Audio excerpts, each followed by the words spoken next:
Hello, bonsoir, and welcome to the Get French Football News Show.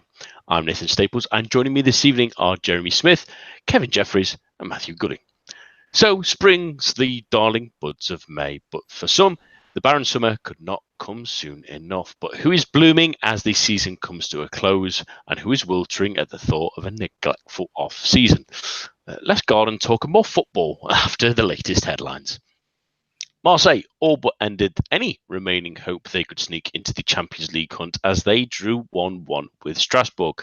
Saint-Germain put the away side in front, only to see Kenny Lala earn the Alsace side a point. On Saturday, Paris Saint-Germain still look like they are dreaming of the Sun Loungers as they drew 1-1 with Nice.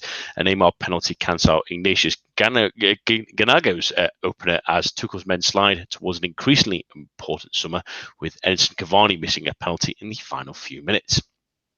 Elsewhere on Saturday, the big 6-pointer between Guingamp and Caen ended goalless, leaving the hosts still 5 points adrift of their opponents and their plight becoming ever more bleak by the week. Angers notched a 1-0 away win over the topsy-turvy Bordeaux thanks to Stefan Bahoken's 11th of the season, while Nîmes leapfrogged Reims into 8th after a strong 3-0 victory that means they have won 4 of their last 6. On Sunday, Dijon failed to bounce back from last week's defeat at Caen as they were slain 3-0 by the rampant Nantes, who have won their last 5 games in a row, while Rennes slipped further down the league pecking order as their 2-2 draw with Toulouse sees them into 13th. Montpellier are falling behind in the Europa League pursuit after a 1-1 draw with Amiens that pushes them closer to safety, while Monaco are nervously looking behind them as their 3-2 loss to Saint-Etienne keeps them only 3 points above the relegation playoff place, as Les Verts are now only a point away from their rivals Lyon. As for Ligue, they had to come from behind in the final game of the weekend to draw 2-2 with Lille. Former Lille man Martin Terrier gave the hosts the lead before 2 defensive mistakes allowed Loic Remy and Boubakary Soumaré to take advantage before Leo Dubois levelled things 15 minutes before the end. And that's all for now. But to keep up to date with all the news in the world of French football, head on over to our website at www.getfootballnewsfrance.com and follow us on Twitter at GFFN. Also, do remember to check out our GFFN awards that you can now vote for both on our Twitter feed and our website. 50% of your votes will be taken into the count to who will take the gongs at the end of the season. We start this week with the big game on Sunday night as Lille and Lyon fought to a 2-2 draw that practically sees Les Deux in with 1 foot into next season's Champions League. It's been a pretty great season overall, Kevin, and we'll come on to that in a moment. But as for last night's game, it was sort of encapsulated both of their seasons, really. Lyon sort of playing to a point where they're paying up to their opponents, but 2 defensive mistakes allowed Lille back into it. But it sort of summarised that Lille all season really have been able to come back from adversity and show just how good they've been. Yes, exactly. Just like it was a fair result, to be honest, but the real question before the game was how Lille can cope with Lyon without Thiago Mendes and Cheka, because you've got Boubakary Soumaré and Thiago Maia, who hasn't been really play a lot this season. And yeah, we did pretty well, to be honest. Lyon were pretty good. But were a bit lucky with Martin Terrier's goal, and Lille react pretty well, like they've been doing so all season. So yeah, it sums up pretty well the Lille season. And Kevin, it's been a tremendous season, really. We expected Lille after last season. They really struggled, and there's been the issues with the DNCG of needing to sell off players, including Fodo Ballo-Touré back in January, and we thought that may help hinder them. But if anything, it's pushed them on to further glory. And admittedly, a few of these players will go in the summer, and a lot of them will attract an incredible amount of interest. But it's been sort of a lightning under a bottle, and it's unfortunate that in a season where PSG have really dominated for 3/4 of a season, that this Lille team will be sort of broken up in the summer, because they've been really excellent under the stewardship of Galtier, who's sort of transformed himself as well in terms of style. Previously, what we'd seen in Saint-Etienne as well. Yeah, it's it's crazy how football can be unpredictable. Last season at this time we were struggling to avoid relegation. Now we're practically in the Champions League. It's crazy. We got 69 points after 35 league games. It's the highest tally for Lille at this stage. It's exactly the same as when we were champion in 2010, 2011. So it shows how good the season was. But obviously PSG was a much better team. You know how they start the season. We win like the first 14 games, just on another level. But yeah, now the big issue will be how Lille will sell and buy this summer. You know that Nicolas Pepe will be leaving, Thiago Mendes as well, tomorrow probably. We've got Boubacar Soumaré who would probably take Thiago Mendes' place, but you know it will be hard to replace someone like Nicolas Pepe. So yeah, it's going to be interesting. Yeah, it's almost like an impossible replacement, isn't it? But I do want to sort of talk about maybe some of the more unsung heroes at Lille this season, because a lot of focus has been on Pepe, and I suppose that those attacking players like Bomba and Kone and Leao as well. Talk about someone like Mendes has been key. I mean, they mentioned a number of times on commentary that they've sort of not won without him in the lineup, and it carried on unfortunately at the weekend. And Magnon has been had a great season. Yeah, just talk about maybe some of these unsung heroes and how they've sort of helped transform Lille season, because, like we said, they were so different from last season, and they've not really changed an enormous amount in terms of personnel. No, but Thiago Mendes was already here last season. He was pretty good at the beginning, but you know, he with Marcelo Bielsa he swapped position, and then he got a little bit tired because he didn't have any rest in the previous summer. But this season he's been fantastic. You know, he's just like the key player in the midfield. You know, he's organizing everything.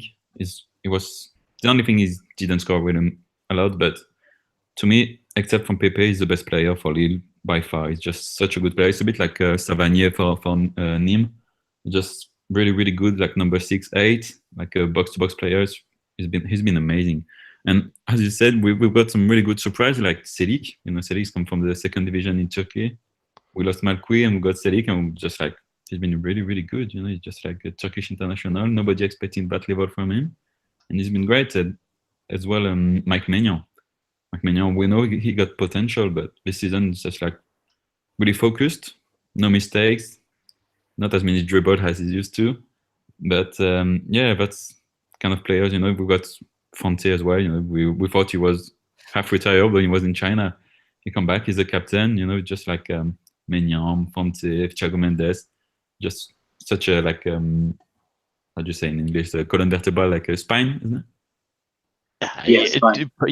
Yeah, that's perfect way of putting it, really. And just to mention as well, obviously for those that don't know, Kevin works with Optajon, and you had one of my favourite stats last weekend about the 10 different players for Lille, 5 different assist makers, 5 different strikers. It's one of the crazy stuff, but it just sums up exactly what this Lille team's been about this season, doesn't it? Yeah, and you can feel how they play, how they celebrate. You know, it's a bit like the French team last summer. You can feel that most of them are friends. You know, that good atmosphere. They're always dancing, always laughing. You know, you saw it with Soumaré as well. When he scored, you just like you want to like them, and you see how much they enjoy their time. Just like 10 players involved in one goal in one game in one half actually, because every goal one in second half. It's crazy. It's just amazing stuff. Yeah, it's one of those teams that will live long in the memory, even though they won't necessarily win any silverware. There'll be one that I'm sure Lille fans will be thinking about for a long time. And to bring you in, Jez, as well, we've mentioned him a few times already this season, but Galtier's done a sensational job. He's rightfully in the coach for the year candidates, and mainly because we know he's a good coach. We know how great he was for Ligue for a long period of time, keeping them around the top sort of quartet of the table. But this season, he's created a Lille team that's not just pragmatic when it needs to be, but it's terrifically entertaining on the counter-attack as well, and have demolished some sides at times and really shown a predatory instinct that not many other teams Ligue have shown this season. Yeah, I think when he was at Saint-Etienne, he and the team. I mean, the ironic thing is that Saint-Etienne have been playing some decent attacking football this season without him as well. But I think their reputation together was a very defensive-based football. And although he was often linked with well, he always seemed to be linked to the Newcastle world. I think for some there was maybe a feeling that is he going to be a sort of David Moyes type character where he's very effective playing a very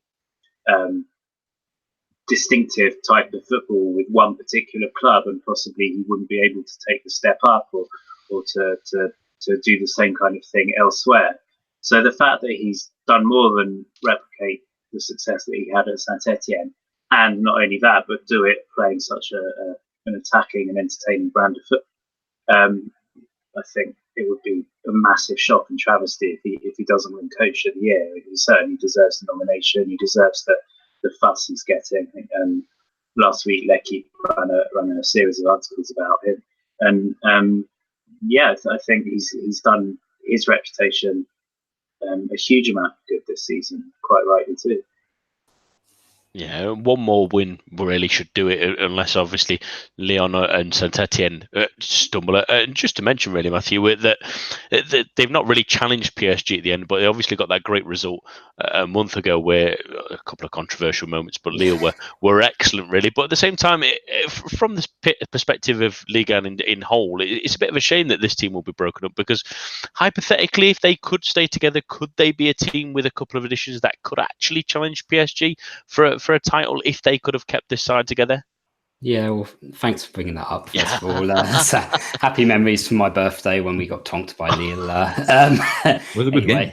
Yeah, it was a great one to follow from my birthday night out. Anyway, yeah, it is a shame, and I think it's a bit similar to the sort of Monaco situation a few years ago. Maybe not on such a sort of grand scale, but you would like to think that if they stayed together and with a couple of additions, they would be able to sort of be a bit closer to PSG.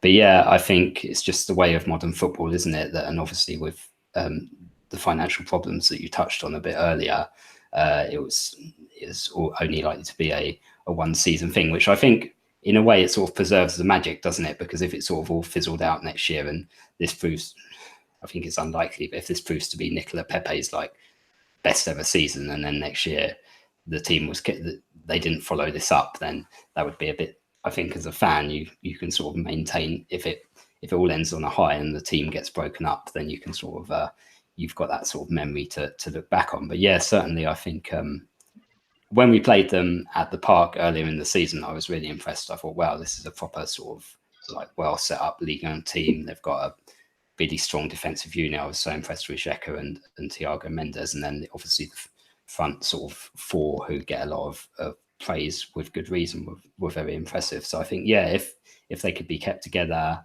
and they could add a little bit of depth, then I certainly think next season it could be a lot closer, but unfortunately it's probably unlikely to happen.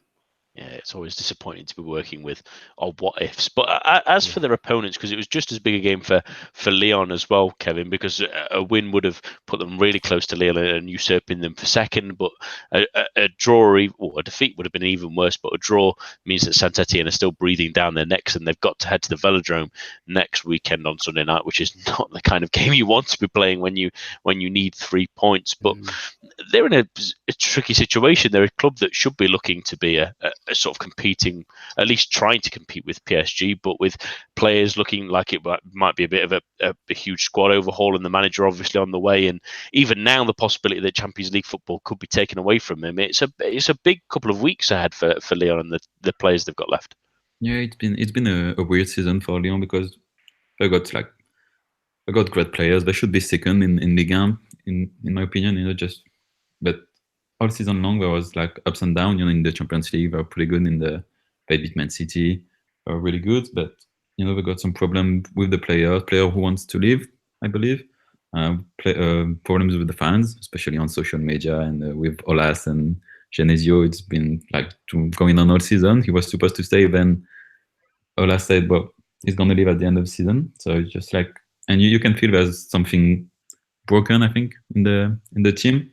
And defensively, they were not bad focused all season. Just so many mistakes, even against Lille. Denayer, just like crazy mistake at this level. To be honest, just like it's been a really weird season for Lyon. Yeah, very strange, and I'm pretty sure if anything they'll just want to get themselves over the line and get to that summer, because there's even rumours people are looking at Dembele, who they thought was going to be sort of the replacement for some of the players maybe going out the door, and if that starts to fall apart, they could have a really tricky summer. But let's move on to a team that have got another tricky summer to look forward to, really. Matthew, in PSG, it's been a real torrid week after the cup heartache last weekend. I was hoping to sort of bring it up again, but they lost to Montpellier midweek as well, and the draw to Nice was a touch unfortunate. You think of the Saint-Maximin chance, even though PSG missed the late penalty in that one. It was a pretty poor display despite a couple of players coming back. They've sort of limped in the last month to over the line. They got over more from Leo's draw than anything else, and then they've sort of continued to stutter, and it all seems to be coming at the seams, and it's becoming a bigger and bigger summer ahead, isn't it? Yeah, it is, and I don't really know I don't know how bad it is, to be honest. It's hard to tell because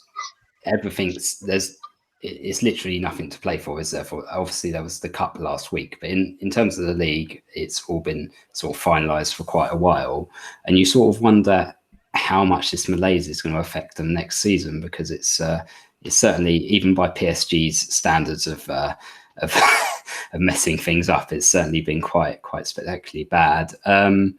Yeah, I mean, the game at the weekend was really in a sort of run of completely unmemorable games. It was particularly unmemorable. I think Tuchel said it was like all the intensity of a pre-season friendly, and that was certainly how I felt watching it, particularly sort of in the first half. So yeah, I think there's, as you say, rightly a big summer ahead. I think there's a lot of rebalancing of the squad to do, but whether we'll be able to do that with the sort of issue of financial fair play from UEFA sort of still hanging around remains to be seen. And I mean, there also has to be question marks over the sort of hierarchy of the club and whether they can be trusted to recruit in a sensible manner, which could sort of build the squad and fill the gaps in what is quite an unbalanced team.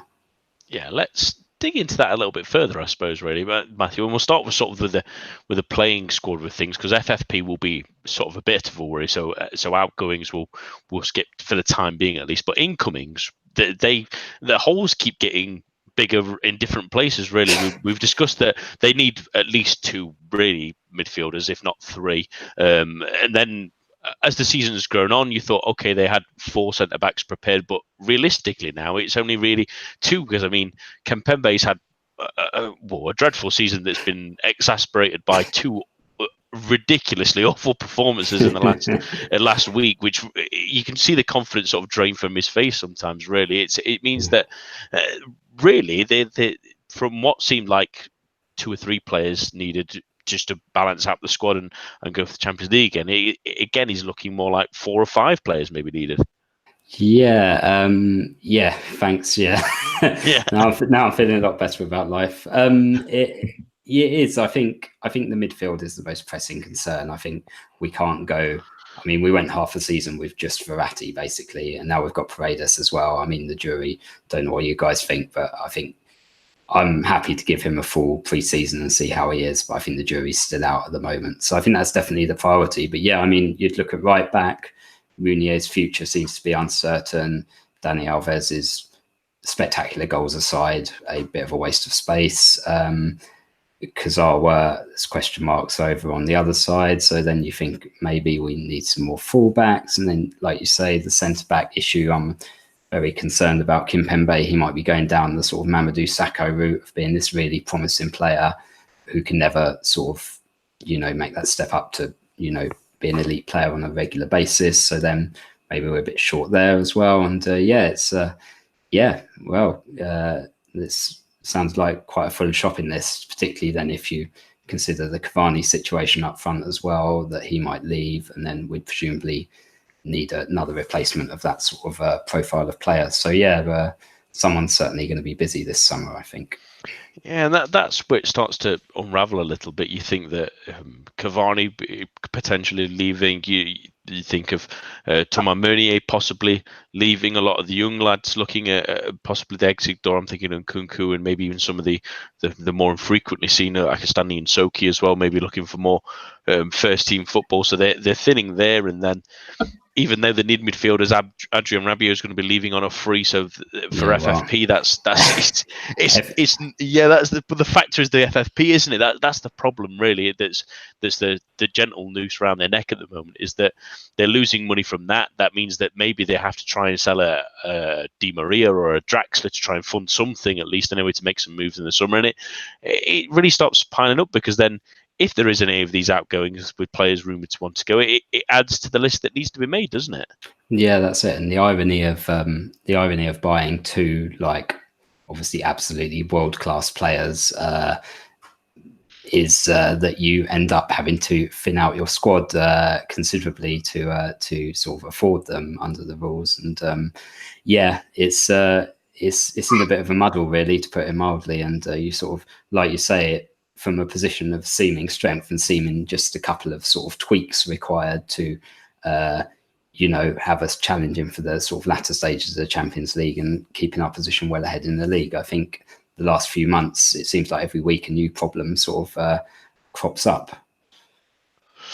Yeah, and the main worry, at least for myself and a few other Ligue 1 observers, is like we've said, it is Antero Henrique the right man, and even Nasser El Khelaifi the right man to do this, because the last couple of windows, the signings coming in have been, well, you've mentioned Paredes, the jury's maybe a little bit out. I think I agree with you. You maybe give him a win, but he looks more like if anything, a squad player, not a necessary starter. You think of Thilo Kehrer, who's had an awful season, bless him. It's not really gone any way he would have wanted it to. So can you trust the people in charge to make a decision like that, especially when we like we've mentioned as well, that there's rumours that QSI's interest full stop is waning and may wane as the World Cup comes around as well, that they may start reducing interest, and it leaves PSG sort of in the middle land.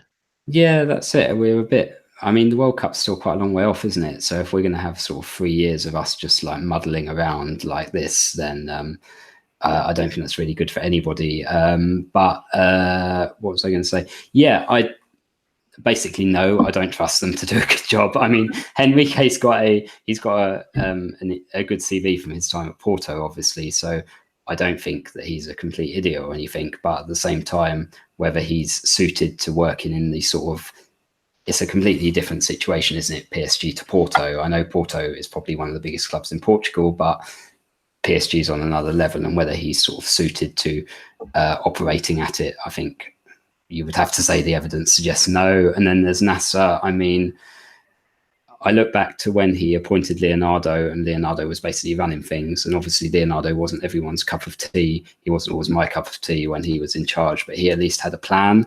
And he executed his plan pretty well. He built a team from nothing, and we were pretty good. And I think ever since he left, we've really struggled to fill that void, to have a guy with a vision, a guy who knows where he wants the team to be. He knows who he wants the coach to be. He knows sort of roughly how we want to play, and the sort of style of player that we're recruiting, because it all seems a bit haphazard. You think back to I remember one of Nasser's first quotes, that he didn't want to buy Messi. He wanted to build his own Messi. And we've ended up buying two sort of ready-made, sort of not Messi, but, the nearest thing, basically. You think, well, how have we got to that point when you came in, you were all about sort of, you wanted to, grow your own players. So I think that sort of overall vision is lacking. And I think Nasser, as the guy who's been the constant sort of figure throughout the last few years, has to sort of carry the can for that to a large extent. Let's bring in the other guys on some of this, and the game at the weekend, at least, Jez, and the game against Montpellier as well. Really, they sort of floundered again. It's not a case of them not putting away chances, really, or chances going bigger, because they're still scoring goals and creating plenty. But too many teams are getting good opportunities against them too simply. I mean, Atal was excellent, but had a couple of really easy ways of trying to get in behind the back line. Had a chance himself, as well as setting up that chance for Saint-Maximin, and the same for Delors against them in midweek as well. He had a lot of opportunities of getting in behind and having a chance at goal. It's pretty alarming for a team that you expect, even as they're sort of walking to the end of the season, to not. Well, the first 3 quarters of the season, we never really saw them punished in that kind of way. But every single team's not afraid of them anymore, have they? That fear factor's gone. Yeah, I think it is hard to judge PSG entirely on the sort of post-Man United run, because the fact is they don't particularly have anything to play for. Okay, the one important match they had left, they did find themselves lacking, but to an extent, you can understand why they're struggling to be sort of 100% motivated, or show the kind of intensity that their opponents are going to show against them in the run to the end of the season. But at the same time, I think a lot of it comes down to what Mbappe said after the Lille match. You can have bad matches, you can lose matches, but to sort of collapse like that is more than that. It's a complete lack of professionalism, and I think that the run has been so bad that it is more than just not being able to reach sort of peak intensity. That it does feel like a lot of people are mentally on holiday, and again, you can read too much into it, but I think based on the last 2 or 3 years, based on certain rumours about what's going on behind the scenes, whether it's with players or directors, managers, or whatever, I think it does sort of speak of a bigger malaise there, and I think there are a lot of things that need changing. And Tuchel, I think for the most part, he's come out of this season with a lot of credit. I think they were playing great football up to that Man United match, including the first leg. They were steamrolling teams. They were looking set to break all records. So I do think there's a lot there to work with. I don't know if it's because he was allowed more autonomy or he managed to secure it himself, but I think the fact that he seemed to be getting his own way more than Blanc and Emery boded well as well. So I definitely think that they should stick with him. But it just seems that there's stories this weekend about Enrique and Motta falling out. Apparently Motta and Tuchel don't speak. Enrique and Tuchel, don't get on. Motta and Tuchel apparently don't. And you mentioned El Khalifi. By all accounts, he wants to have control of everything. So he's almost sort of encouraging these little spats between everyone below him to make sure he keeps control. And apparently no one's allowed to do anything without his say-so, but he's never there and never contactable to give his say-so. So I do think that the problems go right to the top, and I'm not necessarily saying that those problems directly feed into the players, but it just seems that around the whole club, they're so close to having everything clicking into place, and it's not quite there. And I think people are overdoing just zoning in on PSG. You look across Europe, I mean, Ajax have embarrassed a lot of teams by showing that you don't need a load of stars, or Lille as well, actually, we were saying about them earlier. But you just need, some young key players who are able to play together. I think, certainly compared to PSG and City, Ajax are doing a fantastic job. You look at Juventus; they've lost a lot of intensity the last few weeks as well. So it's not just PSG, and sometimes I think maybe we do overdo it. But the fact that it's the same recurring problems year after year, the coach always being under pressure, the fact there's still no midfield, the fact that the Brazilian clique still seems a little bit overly indulgent and overly influential, the fact that some of the younger players aren't quite kicking on as they should. Some of the others, like Areola, are being undermined by being sort of pushed out of the first team by star players who just simply aren't as good as them. You'd hope that these things are sorted out in the summer, but as Matthew said, it doesn't look like they're on their way to doing that, really, and that's the concern. Yeah, it's going to be a huge concern. And reports of Thiago Motta having an argument. I've never heard of a thing like that before. Maybe they should bring Brandao in. Yeah, yes, yeah. Maybe he can work as peacemaker. Yeah, and if anything, they should be judged on their form after that Man United game, because look how Man United have performed, really, to be fair. But Kevin, to bring you in on this as well, I think the important thing is for PSG this summer is to keep some kind of utility and someone to herald things. And we've mentioned how good Tuchel has been for them and how he has sort of said, we need players, we need things coming in, and keeping him happy this summer is possibly just as important as bringing players in, or even keeping some of the big players around as well. Yeah, exactly. I mean, he needs a few players, to be honest. You won't bring PSG to another level with Bernat or Choupo-Moting. So he needs great players, but will he get them? That's the question. With the financial fair play, maybe they probably need to sell before buying great players. I mean, I think Cavani will leave. I think you can feel in the way he plays, the way he reacts. He's not usually like that, and you can feel. I think it's his last season, and Meunier wants to leave as well. So yeah, they need like 3 or 4 great players if you want to be able to win the Champions League, because that's the goal, the ultimate goal. And as Jeremy said, it's just like in the head. In the last few seasons, every time they won the Ligue and of the Champions League, they're just like pretty much on holidays. And this summer they got the Copa America. They've got a few Brazilian players who are injured, and so yeah, but they should want to win every game, break every record, but it's never been like that in at PSG, and that's what they like. I think they lack. Sorry, and that starts with Nasser. Nasser is probably a great man, but I think he's too nice. He's too keen. You saw it with Serge Aurier. Aurier was just doing something terrible, and in a few weeks he's back on the pitch. Just like Rabiot as well. He starts with him, I think. Yeah, sorry to interrupt. I think that at times he's too much of a fan and not enough of a president, because we know he's a PSG fan from before he was involved with the club. And I think there's too much of that. He's too close to the players and he likes them too much. Yeah, exactly. He's too in awe of them, and you've got to have a level of detachment. And I think unless he hasn't got a strong sporting director, or seemingly not, to basically tell him how to behave, or maybe you should take a step back. And I think it really holds us back.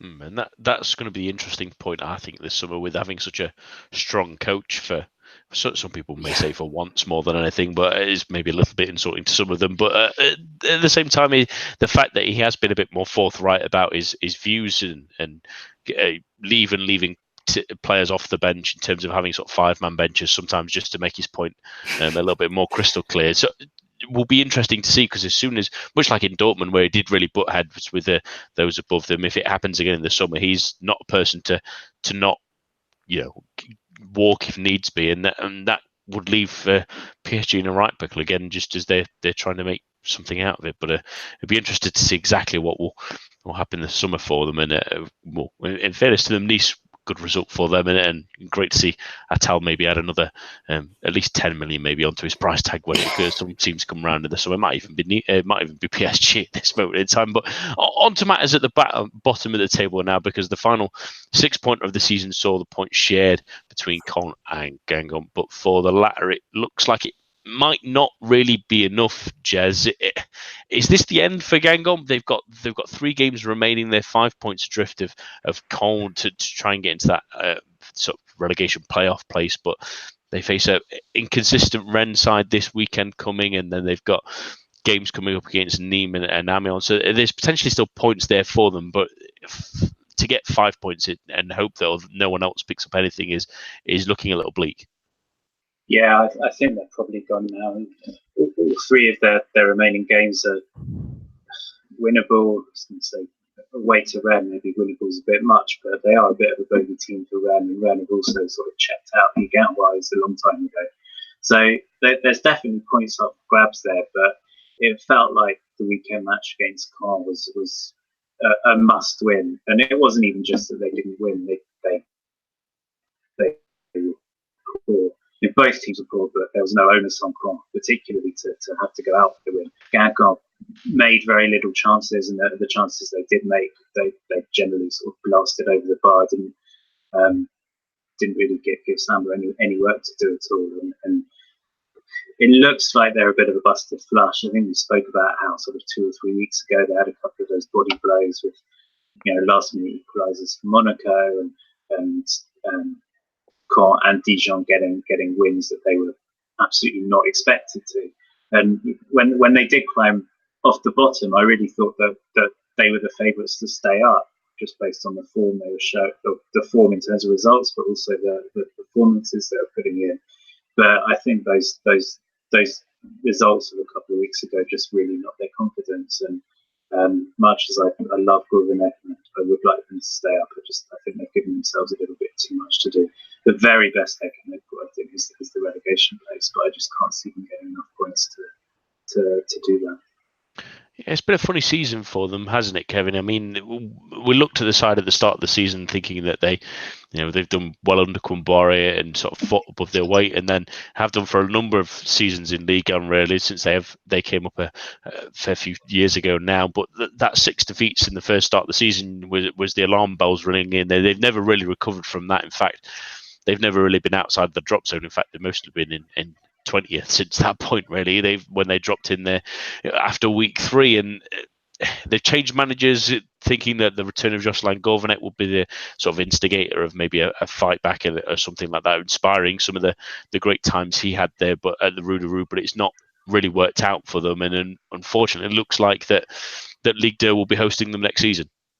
Yeah, exactly. Just 2 stats I've seen between Guingamp and Caen. Last weekend, so it was a must-win for Guingamp. There were only 11 shots between the two teams, only 1 on target, which is the lowest tallies in Ligue 1 this season. So it shows how scared they were or how bad they were. And Guingamp, they've got only 25 points, and on the 22 teams with 25 points or less at this stage, all of them finished last. So I guess that's it for Guingamp. And they signed pretty good players. Well, supposed to be good players like Nolan Roux and Ronny Rodelin. And they've been terrible this season, like most of the team. But they will be in Ligue 2 this next season. I can't see otherwise.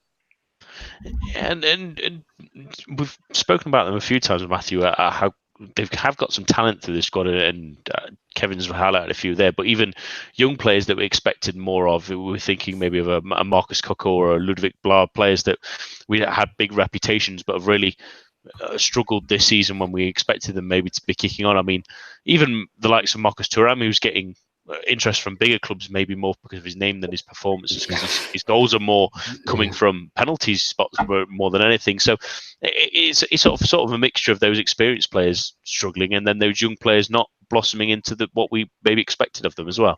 Yeah, that's it. And obviously, we know all about Marcus Thuram's penalties at PSG from the Coupe de la Ligue, which we were talking about earlier. But anyway, So you look through their squad list, and it seems like it seems quite well balanced, like in terms of that mix that you're saying of youth and experience. As you say, Blah's quite an interesting player, isn't he? And even someone like Nicolas Benazet, I quite like from his previous seasons. And then you sort of look up front as well with Rodelin and Roux and stuff. So yeah, it just feels like everything's conspired against them, because even in the coaching, I think Anton Comboiré is a decent Ligue 1 coach, and obviously Gourvenet as well, done well there before, and blah blah blah. So it just, I think their goose is pretty much cooked, isn't it? I mean, like you said, sort of 3 winnable games to end the season, but I mean, to expect a team with their form to sort of suddenly pick up is probably asking a bit much. But just a sort of general sort of malaise seems to have done for them. And like you say, have never really recovered from that start they had.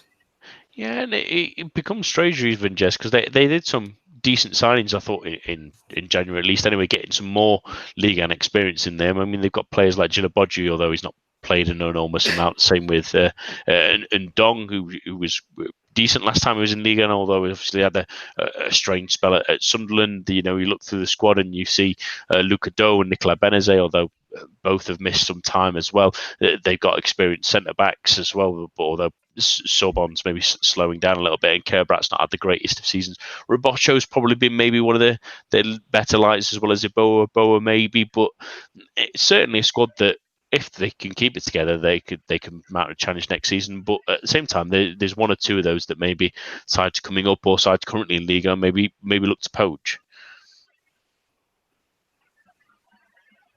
Yeah, I think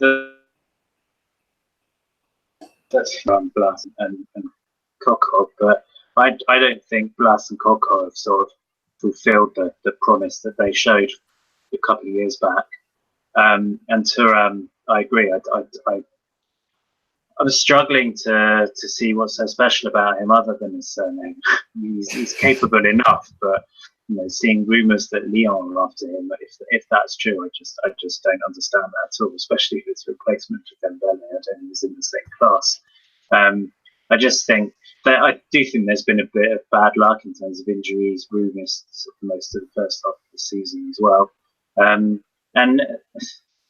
the defence, I mean, on paper, you can kind of look back at certain matches where Kerbrand and Sorbonne have been at their best as a combination. I think Kayav's done a decent job in goal as well. But the fact is, you look at their goals for and their goals against, and they very much deserve to be where they are. And I mean, possibly the fact that there won't be many people coming in for many of their players could be a good thing for them, because they can pretty much keep the team together. But yeah, I mean, I'd like Theory in the centre as well, but no one really has done enough to firstly to cover the lack of goals up front, and secondly just to it's a lot to ask, but I'm almost gone completely. Saliba, the way that the last couple of years there were matches where he managed to sort of take the rest of the team by the scruff of the neck and somehow sort of pull them over the line and get them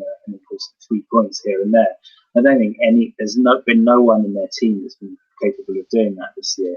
And we've spoken about Con recently, how Samba, for example, has almost single-handedly won them sort of 6 and 40 points in recent weeks.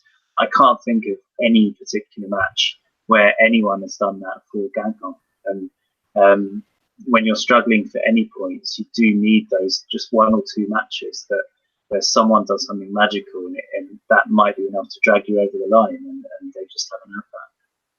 Yeah, the attention turns to their opponents really from Saturday, because can't get another point and they still can't be destroyed. Really, they keep coming back from the dead. Kevin, we keep mentioning them as sort of the cockroach of Ligue, and they simply can't be destroyed. And there's not the strange thing now is that they're obviously still occupying that regular relegation playoff place, but they're only 3 points off Monaco, and you can quite easily imagine a scenario where they're facing a Reims side this season who have been really good but look like they're already in their swim shorts for the summer, and Nîmes on a great late season surge as well, as they host Monaco, which will be a tricky one for them. So, and with their goal differences closer, you can't.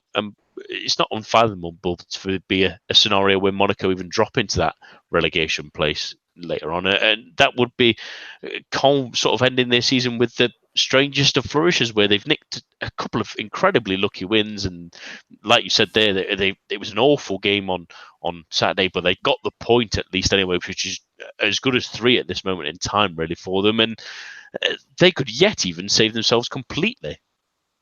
Yeah, but Caen, they're a bit like the trainer Roland Courbis. They seem to come back from the dead every time. They're pretty bad, but they're still here. Just like it's crazy.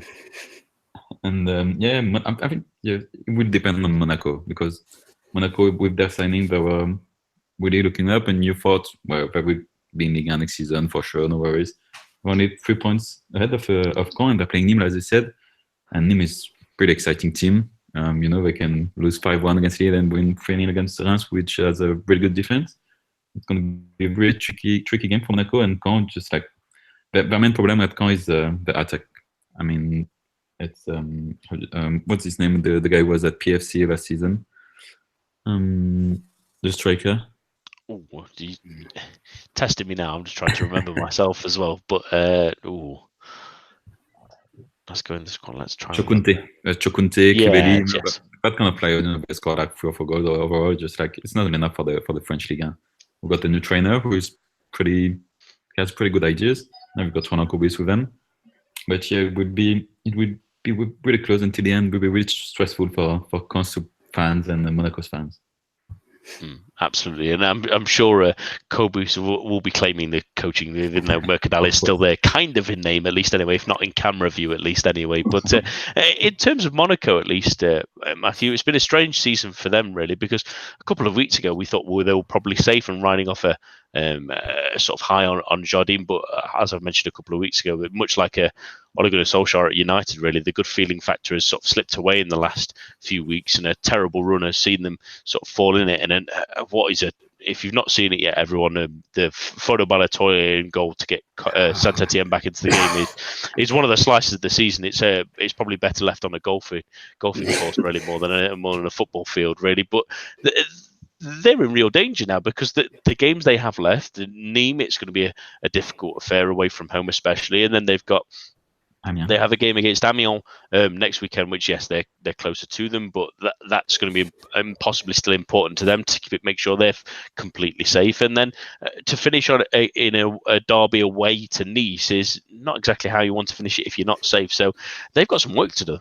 Yeah, absolutely. And you don't want to be going into that derby match with your sort of place in Ligue on the line, do you? I think just to add a vote to seek out that own goal if you haven't seen it, because it's a cracker. It reminded me of my own efforts when I'm on the five-a-side pitch and I've been running around for like half an hour and I can barely breathe. Just sort of swing at the ball and get sort of vaguely near it. But I think you would still back Monaco to sort of, I know, as you say, they've sort of been dragged back into it, but I think they'll be looking at that home game against Amiens in a couple of weeks and thinking, if we can get points in that, we'll probably be all right. We'll probably get one or two, in the other couple of games. So I think they'll just about have enough, but I think it's certainly food for thought for Jardim, who probably thought that he, by this point, would have sort of taken them up the table a bit further away, and probably, again, busy summer in prospect with a sort of bit of a realignment of the squad.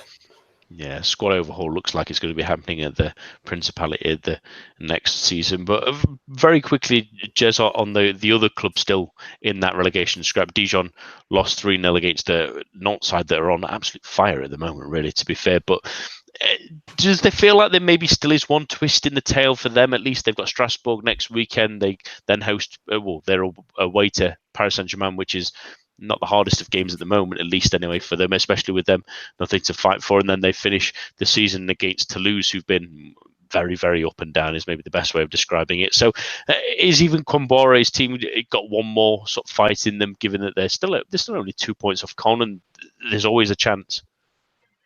There's always a chance, and again, 2 home matches that are winnable. Strasbourg has sort of done their hard work for the season, so that again they might not be playing with the same kind of intensity. Toulouse at home, last match of the season, again nothing really to play for. It's definitely winnable, and even PSG away from home, but the form they've been in recently, and actually past Caen, PSG have kind of had a say in sort of helping teams stay up the last couple of years. So there could be more twists, but on paper, I think Caen, you want to have the points on the board at the moment. So Caen have got that little cushion, and I think the matches they've got left, there's probably more points on offer there. I mean, I agree. The issue is that they're really struggling to score, but their defence looks to have tightened a lot, and I can see them grabbing a couple more points, which puts more onus on Dijon to get a couple of wins. And I think they'll fall short. I think the bottom 2 will stay as it is, but I could see Caen. I think Caen have got a couple of winnable matches, and Monaco have got a couple of very losable matches. So I think if there is a twist anywhere, I think it could be that one. Yeah, I don't think we can call anything in this relegation fight. We've tried 2, 3, 4, 5 times now, and it keeps changing week on week. So I'm not going to say anything yet. Gengob could still get out of it, no doubt, before the end of the season if we try.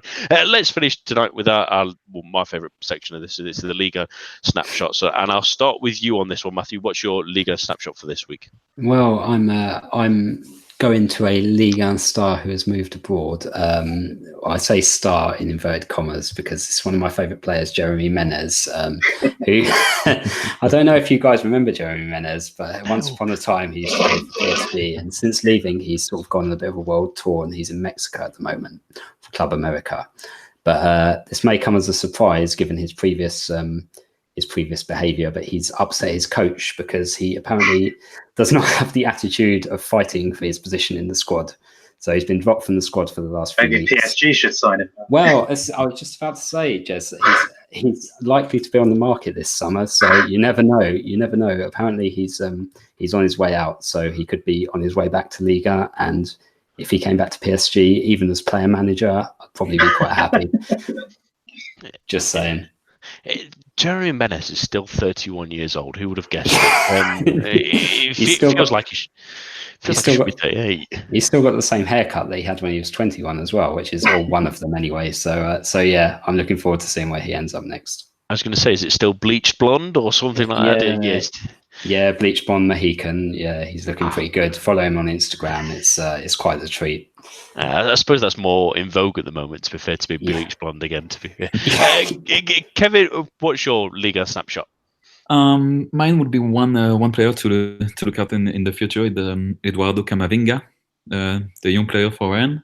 He's the youngest player ever who played for Rennes in a professional team. Against Monaco last week, he made his first start in Ligue 1. He made all of his passes, 100% passing accuracy. He's really good. He's only 16. It's crazy. It's like really strong. It's central midfielder, and I really believe it could be a great player from next season on. So look up for him. That's the thing about Rennes, isn't it, Kevin? They just keep producing players like that. It's an endless cycle of those kind of excellent players, even so many midfielders as well. I'm thinking back of the Leia Seika closer now, and then you think of Via in previous years.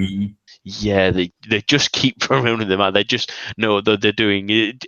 Decore as well, obviously, was at Red for a time. Yeah, the list will go on, and hopefully, like you say, the young lad Camavinga getting his debut as well will be another one from that list. Always great to see Rennes doing those. Jez, I have a feeling where you might be going with your Liga snapshot this week, but let's get it anyway. What is your Liga snapshot? Well, firstly, I just want to say it's funny that Rennes produced all these players, but actually won a trophy with all the ex-Lyon rejects. I'm guessing you're gonna. I'm guessing I'm gonna say Metz winning Ligue 2. But actually, I was going to mention a player that Kevin mentioned earlier, which is Teji Sevanye, who he set up Nîmes' first goal at the weekend. That was his 12th assist of the season, which puts him alone at the top of the assist chart. He's also got 6 goals, most of which have been to penalties, but the 2 that aren't penalties are goal of the season contenders. And I think he's been absolutely fantastic this year. I think we've spoken about him a few times. Probably the only thing that's not in his favour is his age. Otherwise, I think he could be looking at a really big money move. But I think he's certainly a player that Marseille, for example, with financial restrictions, I think that he's a player they should be looking at. I think the fans would love him. I think he'd quickly sort of become one of the fans' favourites there. And it's an absolute travesty that he wasn't in the nominations for Ligue 1 Player of the Year, I think. Especially when you've got Ben Arfa. Exactly. It's crazy sometimes, isn't it? At least he's in the GFFN awards ceremonies, at least anyway. So do vote for him on the because we've not left him out. And I always just remember every time his name is mentioned on the show, it has to be sort of mentioned. Adam's spiel of he lives in the area, loves the area. He's been from Montpellier for a long while, and if he does get a move, it might only really be to Montpellier, ready to stay around that place. My Liga snapshot. There's a few, like Jess said. It's great to see Metz come back to lead the flip-flop side of it. Secure the league title in there. Stade Brestois might be the next to join them in Liga next season. They only need a couple more points to make sure if they win on Saturday or on Friday, it will completely confirm their advancement to league, which will be great to see. Mine goes to Balotelli for one of the quotes of the evening. We always love a good Liga quote. He's a stickler for the rules now, it seems like, Mario Balotelli, because the referee was late to his quote-unquote appointment of Lille going out on time, and he was quick to point that out and ask for a fine for the referee, which, I'm pretty sure he would have gotten if he was a player. So damn right, you tell the referee how to work those rules, at least, Mario. It's always great to see someone uphold the sanctity of football, at least anyway. That's all that we have time for. My thanks to Jez, Kevin, Matthew, and all of you listening at home. Do join us again for the preview show on Thursday, and the main show will be back at the same time, same place next week. A bientôt, and goodbye.